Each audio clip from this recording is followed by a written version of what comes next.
Do you believe that Hasina will ever be handed over by India to Bangladesh? One of the specialty of India right now is fake news. ভারতের অন্যতম বিশেষত্ব হলো ভুয়া খবর তৈরি করা, তা ছড়িয়ে দেওয়া। বাংলাদেশে কোনো হিন্দু বিদ্বেষী সহিংসতা নেই এমন অভিযোগ সম্পূর্ণ ভিত্তিহীন, এমন কোনো ঘটনার অস্তিত্ব নেই।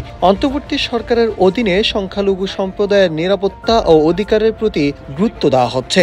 জাতিসংঘের সাধারণ পরিষদের অধিবেশনের ফাঁকে নিউ ইয়র্কে নতুন ধারার সংবাদ মাধ্যম জেটিওর সাংবাদিক মেহেদী হাসানকে দেওয়া এক বিশেষ সাক্ষাৎকারে অন্তর্বর্তী সরকারের প্রধান উপদেষ্টা ভারতের বিরুদ্ধে ভুয়া খবর ছড়ানোর অভিযোগ আনেন। প্রধান উপদেষ্টা বলেন, অন্তর্বর্তী সরকারের দায়িত্ব পালনকালে বাংলাদেশে হিন্দু সংখ্যালঘুদের উপর নিপীড়নের কোনো অভিযোগ ওঠেনি। এ সময় তিনি ভারতের উদ্দেশ্যে মন্তব্য করে বলেন, এখন ভারতের অন্যতম বিশেষত্ব হলো ভুয়া খবর ছড়ানো। সাক্ষাৎকারে আরও কিছু বিষয় নিয়ে কথা বলেন ডক্টর ইউনূস। এর মধ্যে ছিল জাতীয় নির্বাচন দেরি হওয়ার যৌক্তিকতা, রোহিঙ্গা সংকট ও আওয়ামী লীগের কার্যক্রম নিষিদ্ধ করা সহ সংশ্লিষ্ট নানা বিষয়। বান্ডেল থাকলে প্রতি সেনমানিতে টাকা বাঁচবে। বিকাশ সেনমানি বান্ডেল কিনে জিতুন প্রতি লেনদেনে। বাংলাদেশে নির্বাচন হতে কেন 18 মাস সময় নিচ্ছেন, এমন প্রশ্নের জবাবে ডক্টর ইউনূস বলেন, আমাদের 3টি প্রধান কাজ রয়েছে: সংস্কার, বিচার ও নির্বাচন।